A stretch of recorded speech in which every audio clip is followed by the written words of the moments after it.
शार्दुल ने अपनी बात खत्म करके शिजा की आंखों में झांका। शिजा को लगा कि जैसे वो उसकी आंखों में नहीं बल्कि उसकी आत्मा में ही झांक रहा हो। शार्दुल की गहरी लाल आंखें बिना पल के झपकाए उसे घूरती रही। कुछ ही पलों में शार्दुल का चेहरा उसके करीब आ गया। जब तुम मेरे आसपास नहीं हो तब दूसरे मर्द तुम्हें अकेली पाकर गंदी नजर तुम पर डालें, ये बात होने देना तो दूर, मैं इस ख्याल तक को बर्दाश्त नहीं कर सकता।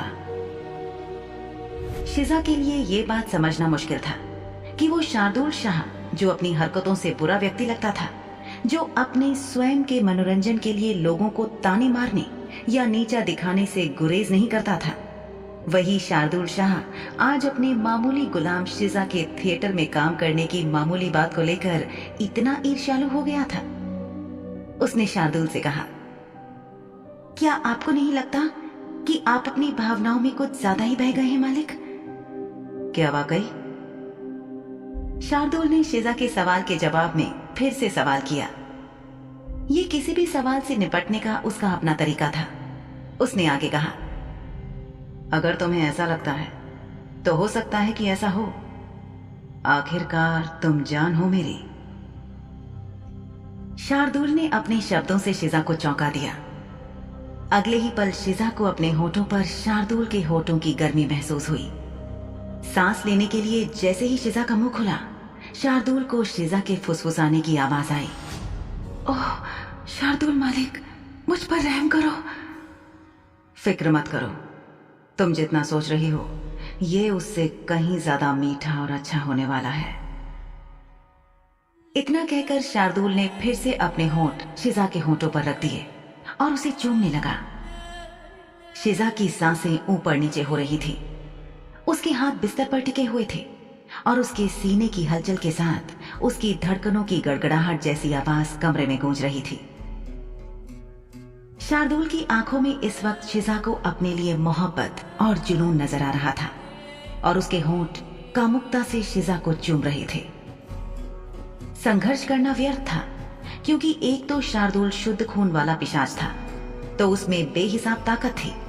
दूसरा, अगर शिजा उससे दूर जाने की कोशिश करने के लिए संघर्ष करती तो वो तब तक शिजा को सताने का खेल खेलता जब तक कि वो थक कर खुद ही अपने हाथ पैरों को हिलाने में असमर्थ होकर निढाल ना हो जाती। इस वक्त शिजा ने महसूस किया कि अब शार्दुल की हरकतें थोड़ी आगे बढ़ रही थीं। उसने अपनी जीभ शिजा के होठों पर फिराई और उसका ऊपर वाला होठ चूसने लगा।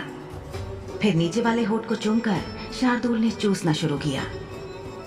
फिर दूसरी बार यही हुआ, पहले ऊपर का होठ और फिर नीचे का होठ। तीसरी बार, चौथी बार, पांचवी बार, इतनी बार कि शिजा गिनती भूल गई। बस उसे अपने होठों पर शार्दुल के गर्म होठों का नर्म एहसास हो रहा था। उसकी पीठ में, सीने में, सांसों में एक अलग ही हलचल हो रही थी। शिजा को अपनी रीढ़ की हड्डी से लेकर पैरों की उंगलियों तक अजब सी झंझनाहट महसूस हो रही थी। बीच बीच में शिजा अपने पैरों की उंगलियों को खींचकर उस झंझनाहट को कम करने की कोशिश कर रही थी, लेकिन शार्दुल के गर्म होठों के स्पर्श से शिजा के अंदर जैसे कुछ उबल रहा था। कुछ था उसके अंदर जो आज से पहले उसने कभी महसूस नहीं किया था। आदमियों के बारे में शिजा को कोई अनुभव नहीं था और वो अनाड़ी थी, और शार्दुल ये बात जानता था। फिर शिजा ने महसूस किया कि शार्दुल के नीचे लेटे हुए उसका जिस्म अब पिघलने लगा था। धीरे धीरे शिजा के लिए कुछ भी सोचना या समझना मुश्किल हो गया था। ऐसा लग रहा था जैसे शिजा के होठों पर शार्दुल के होठों की छुअन और उसके मुंह के अंदर शार्दुल की जीभ की बेसाख्त हरकतें शिजा के सोचने समझने की शक्ति को धीरे धीरे गायब कर रही थी। उसका हर एक विचार फीका पड़ने लगा। उसकी विरोध की शक्ति अब उसका साथ छोड़ने लगी थी और ऐसा लगने लगा कि शार्दुल की हरकतें आखिरकार शिजा को बहकाने में कामयाब होने लगी थी। शार्दुल के हाथ शिजा की कलाइयों को अभी भी कसकर पकड़े हुए थे, लेकिन उसकी पकड़ में कोई निर्दयता का भाव नहीं था और अब शार्दुल का चूमना थोड़ा ज्यादा अतरंग होने लगा था। अब वो शिजा को बेतहाशा चूम रहा था। चूमते चूमते बीच में एक पल के लिए रुककर शार्दुल ने शिजा की तरफ देखा। उसके बालों की एक पतली सी लट जो उसके गाल पर बिखर आई थी, उसे प्यार से समेटकर उसके कान के पीछे किया और शिजा के माथे पर चूम कर बोला, शिजा, तुम्हारे ख्याल से मैं बुरा हूं, लेकिन मैं तुम्हें तंग कर सकता हूं, धमका सकता हूं, कभी कभी प्रताड़ित भी कर सकता हूं, लेकिन तुम मुझे बेहद पसंद हो। अपने प्यार में तुम्हें भिगोने का मेरे पास एक ही तरीका है। प्यार जताने का कोई दूसरा तरीका मुझे नहीं आता। इतना कहकर शार्दुल ने शिजा के होठों पर हल्के से काटा और उसकी तरफ देखा। शिजा की आंखें भारी हो रही थीं। उसकी हालत देखकर शार्दुल को समझ आ गया था कि उसकी हरकतों ने शिजा पर असर करना शुरू कर दिया था। शार्दुल देख सकता था कि शिजा की धूसर कत्थई आंखों में शार्दुल के लिए भावनाएं जाग रही थी, मगर शिजा एक मजबूत दिमाग वाली लड़की थी। साफ था कि वो खुद को रोक रही थी, शायद इसलिए कि कहीं ना कहीं उसे डर था कि आगे बढ़ने के बाद अगर शार्दुल पीछे हट गया और उसने शिजा को छोड़ दिया तो क्या होगा। शार्दुल ने शिजा के गाल को हल्के से चूमा, लेकिन उसके होंठ वहां बहुत देर तक नहीं रुके। शार्दुल की आंखों में बहुत सी रूमानी भावनाओं का मिश्रण दिखाई दे रहा था। शार्दुल के होंठ फिर से शिजा के होठों के पास पहुंच गए थे। इससे पहले कि वो शिजा को फिर से चूमना शुरू करता, दरवाजे पर दस्तक हुई। उस आवाज से शिजा की तंद्रा जैसे टूट गई और वो वर्तमान में लौट आई। उसने शार्दुल के नीचे से खिसक बिस्तर पर बैठने की कोशिश की, लेकिन शार्दुल को दरवाजे पर दस्तक देने वाले व्यक्ति में कोई दिलचस्पी नहीं थी। अभी उसका पूरा ध्यान अपने नीचे लेटी उस लड़की पर था, जिसकी सांसें तेज चल रही थी और जिसका जिस्म गर्म होने लगा था। शिजा ने बमुश्किल कहा, दरवाजे पर कोई है मां। आगे के शब्द शिजा के होठों में ही कैद होकर रह गए, क्योंकि शार्दुल ने उसे फिर से चूमना शुरू कर दिया था। इस बार उसके होंठ बहुत आक्रामक रूप से शिजा को चूमने लग गए और साथ ही उसकी गर्म जीभ शिजा के मुंह में फिसल गई।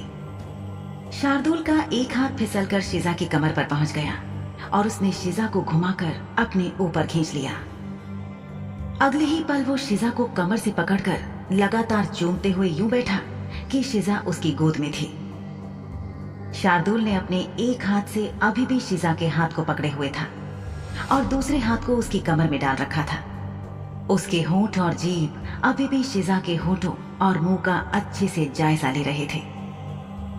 जब ना चाहते हुए भी एक अनपेक्षित करह शिजा के होठों से निकल गई, इस बात ने शार्दुल की मौजूदा बेकाबू भावनाओं में और ईंधन डाला। अब उसकी उंगलियों और होठों से तपिश फूट रही थी, जो शिजा की त्वचा पर आग लगा रही थी। शार्दुल का दिल लगातार जोर जोर से धड़क रहा था। उसकी आंखें चमक रही थीं। अपनी प्यास को रोक पाने में असमर्थ उसके पिशाची नुकीले दांत अपने आप उसके होठों से बाहर निकल आए। उसने बहुत प्यार और लगभग निवेदन सा करते हुए शिजा से कहा, मैं एक घूंट ले रहा हूं। बिना किसी अन्य सूचना के शार्दुल ने अपने नुकीले पिशाची दांत शिजा की गर्दन में गड़ा दिए। शिजा का खून शार्दुल की उम्मीद की तुलना में बहुत ज्यादा मीठा था, जिसने उसे आश्चर्यचकित कर दिया कि क्या ऐसा शिजा के एक सफेद चुड़ैल होने की वजह से था। ये लगभग किसी यूनिकॉर्न का खून पीने जैसा था, क्योंकि कहा जाता था कि यूनिकॉर्न्स का खून बहुत मीठा हुआ करता था। जहां तक महिलाओं की बात थी, शार्दुल के बहुत ज्यादा रिश्ते नहीं रहे थे। शिजा को लेकर शार्दुल के इरादे पहले ही दिन से बहुत साफ और सुस्पष्ट थे। उनमें कोई खोट नहीं था। कुछ ही समय पहले की बात थी जब शार्दुल ने शिजा को मंच पर देखा था। उसे देखते ही शार्दुल की दूसरी लड़कियों और महिलाओं में दिलचस्पी फौरन खत्म हो गई थी। शार्दुल ने आश्चर्यचकित होकर सोचा कि क्या इसीलिए उसे शिजा की रगों में बहने वाला खून इतना आनंददायक लग रहा था। शार्दुल ने सोचा कि ये सच था कि एक ही खून का स्वाद हर व्यक्ति को अलग अलग लगता था, क्योंकि खून का स्वाद उसमें मौजूद लौह तत्व और उसकी तरलता यानी पतलेपन या गाढ़ेपन पर भी निर्भर करता था। लेकिन शार्दुल के लिए जब शिजा की बात आती थी तो किस्सा दिमाग वाला नहीं पर दिल वाला हो जाता था। शार्दुल के लिए शिजा अनमोल थी। वो उसके बाल का सिरा या एक नाखून तक किसी से बांट नहीं सकता था। उसकी गर्दन को अपनी जीभ से चाटते हुए उसने शिजा का चेहरा देखने के लिए अपना चेहरा उसकी गर्दन से दूर खींच लिया। शिजा ने अपनी आंखें बंद कर ली। उसने शार्दुल को यह कहते हुए सुना, क्या तुम्हें बहुत ज्यादा दर्द हुआ? शिजा ने धीरे से अपनी आंखें खोली। उसके होठों पर कोई मुस्कान नहीं थी, उसके चेहरे पर शांति थी, जबकि शार्दुल उससे जवाब पाने के लिए उसे घूर रहा था। शिजा को अपनी त्वचा पर एक छोटी सी चुटकी काटने जैसा महसूस हुआ था, लेकिन इस बात ने उसे अपनी गर्दन में नुकीले पिशाची दांत चुभने से पिछली बार की तरह तकलीफ नहीं पहुंचाई थी। शिजा को याद आया कि शार्दुल की पहुंच उसकी भावनाओं तक थी। वो किस वक्त क्या महसूस कर रही है, शार्दुल उसे जान सकता था। हालांकि ये शार्दुल को पसंद नहीं था, लेकिन उसने शुक्र मनाया कि शार्दुल की पहुंच उसके दिमाग तक नहीं थी। शार्दुल शिजा के दर्द, उसकी उदासी, चिंता या यहां तक कि खुशी को भी महसूस कर सकता था। वो बहुत धीमे से फुसफुसाते हुए बोली, मैं ठीक हूं शाह साहब। शिजा सोचने लगी कि जब शार्दुल उसे चूम रहा था तब उसने शिजा की भावनाओं को पढ़ लिया होगा। वो तो उसके बारे में पता नहीं क्या सोच रहा होगा। शिजा के पेट में फिर से अजब सी हलचल होने लगी और उसे घबराहट होने लगी। शार्दुल आगे झुका और शिजा के होठों को जल्दी से चूम लिया। इससे पहले कि वो और करीब आता, इस बार शिजा ने अपने हाथों से अपने होठों को ढक लिया और बोली, मुझे गुस्ल खाने जाना है। इतना कहकर शिजा शार्दुल की बाहों से रेत की तरह फिसल गई और गुस्ल खाने में चली गई। शिजा को यकीन हो चला था कि इस कदर तो एक दिन शार्दुल पक्का उसकी जान ले लेगा। आईने में अपने प्रतिबिंब को देखते हुए शिजा ने देखा कि उसके गाल लाल हो गए थे, बिल्कुल वैसे जैसे वो एक बार बिना गर्म कपड़ों के बर्फ में घर से बाहर निकल गई थी और तब उसके गाल और नाक लाल हुए थे। शार्दुल ने कमरे में से ही कहा, शर्मिंदा महसूस मत करो शिजा। शिजा को ऐसा लगा जैसे शार्दुल पहले से ही उसकी भावनाओं का अनुमान लगा रहा था। शिजा ने आगे बढ़कर गुस्ल खाने का पर्दा लगा लिया और अपनी आंखें बंद कर लीं। शार्दुल के कारण अपनी तेज चलती धड़कनों और सांसों को शांत करने के लिए शिजा ने गहरी सांसें ली। तभी दरवाजे पर एक और दस्तक हुई। शार्दुल ने आखिरकार जोर से कहा, अंदर आ जाओ। शिजा, जो गुस्ल खाने में थी, उसने दरवाजे पर आए आगंतुक को अपना शर्म से लाल हुआ चेहरा दिखाने के लिए बाहर निकलने की हिम्मत नहीं की। शिजा ने सुना कि आगंतुक दयाल था। दयाल ने कहा, शार्दुल मालिक, आपका सहायक आपसे मिलने आया है। शार्दुल ने दयाल से कहा, उसे नीचे बैठक में बिठा दो, मैं जल्द नीचे पहुंचता हूं। खानसा में दयाल ने यहां वहां देखने की हिमाकत बिल्कुल भी नहीं की। इसके बजाय उसने अपनी नजर अपने मालिक पर रखी और फिर सिर झुकाकर जमीन की ओर देखा। फिर वो अदब से शार्दुल का अभिवादन करके सीढ़ियों से नीचे चला गया। दरवाजे के सामने खड़े कर्मा ने दयाल को आते देखा और उसकी तरफ मुड़ गया। दयाल कर्मा के पास पहुंचा और उससे बोला, शार्दुल मालिक जल्दी आ रहे हैं, आप कृपया आकर बैठक में बैठें। कर्मा थोड़ा परेशान लग रहा था। वो यहीं सीढ़ियों के पास खड़ा रहकर ही शार्दुल शाह साहब का इंतजार करना चाहता था, लेकिन फिर भी उसने दयाल की बात मानकर उसका पीछा किया और बैठक में जाकर बैठ गया। कर्मा जी, आप कुछ पीना चाहेंगे? चाय, ठंडा पेय या पानी? कर्मा ने विनम्रता से जवाब दिया, नहीं, कुछ नहीं चाहिए, मैं ठीक हूं, शुक्रिया। कर्मा को अदब से झुककर नमस्कार करके दयाल वापस अपना काम निपटाने रसोई घर में चला गया। कुछ ही देर में शार्दुल नीचे आ गया और उसे देखते ही आदत के अनुसार कर्मा खड़ा हो गया और शार्दुल ने उसे बैठने का इशारा किया।